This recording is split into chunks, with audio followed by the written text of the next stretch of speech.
મગફળીના ટેકાના ભાવે ખરીદી પ્રક્રિયા શરૂ થવાની પ્રોસેસમાં આજ સેટેલાઇટ સર્વેમાં ધાનેરાના અંદાજે 3100 ટોકન રદ થતા ખેડૂતોએ ફરી સર્વે કરી સાચા ખેડૂતોને ન્યાય આપવાનો માંગ ઉઠતા ખેતીવાડી વિભાગ પણ એક્ટિવ બન્યું છતાં ખેડૂતોએ સેટેલાઇટ સર્વેની સાચી સારવાર કરવાની માંગ કરી છે।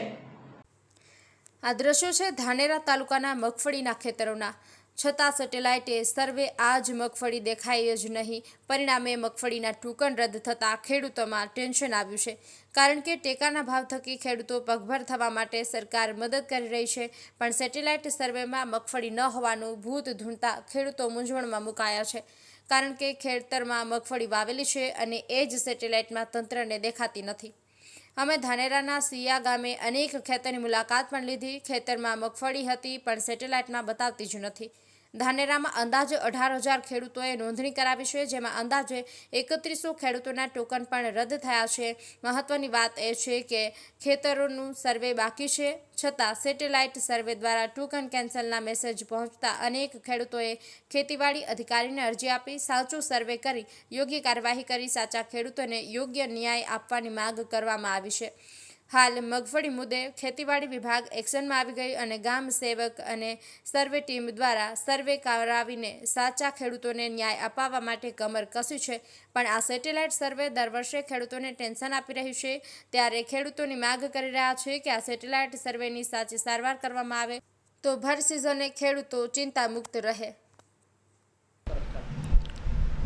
તમે પૂછવું નહોતું ડીસી સેટેલાઇટની અંદર જે ખેડૂતોને મેસેજ આવેલા છે કે તમારે પાક જોવા મળેલ નથી, તે ખેડૂતોને 3 દિવસની અંદર વાંધા અરજી રજૂ કરવા માટેની સૂચના આપેલી છે અને અત્યારે ખેડૂતો દ્વારા અરજી આપવામાં આવે છે। અહીં અમે ગ્રામસેવક હાજર નથી, વાવ અને સુઈગોમ સર્વેમાં જયેલા છે, તેમ છતાં અરજીઓ સ્વીકારીએ છીએ અને ગ્રામસેવકો આવ્યા પછી એમને જાતે નિરીક્ષણ કરવા માટે જે તે ગામમાં ગ્રામસેવક દ્વારા મૂકવામાં આવશે અને પાકની સ્થળ ઉપર નિરીક્ષણ કરવામાં આવશે।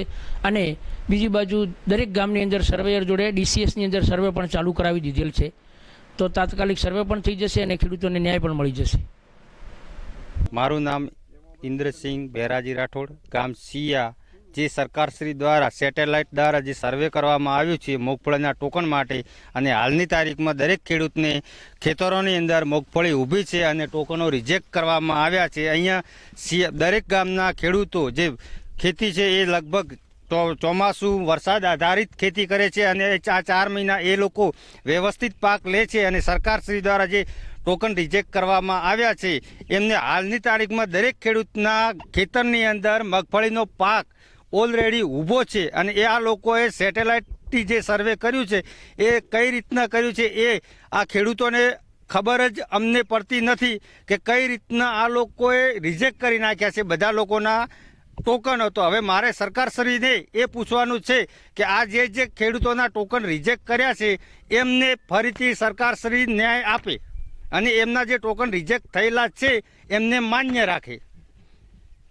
અજાજી સોનાજી, અમે ખેતરમાં રહીએ છીએ, આ વાવેતર છે, બાજુમાં મારું ખેતર છે, પછી જે મૂંગફળીનો પાક છે અમુક ટોકન કે ભાઈ તમારો ટોકન ન ચાલે, આ એવી રીતે છે, મૂંગફળી છે જ નથી, તો આવું લોકો કરે છે। એ સરકારની વિનંતી છે હાથ જોડીને કે ભાઈ આવું મત કરો, પણ પાણી છે નથી, તો પાણી વગર તો શું કરે, પણ વરસાદની મહેરબાની છે 5-6 વર્ષ એટલે અમે જીવી રહ્યા છે। બીજું સરકાર સમજતી નથી, ખુરશી લઈને બેહી રહી, હા આ ટોકોને આમ કરી નાખો, એમ કરી નાખો, નેતા આવે આમ કરી નાખો, ગલત છે। આ રહ્યું પાણીનું ટેન્કર અને આ રહ્યું ટાંકું કદી ભરાતું નથી, એ પણ ભૂલ છે। પછી ગમે જે હોય કે ખેડૂતનું સારું ચાય એ જ માણસ કહેવાય।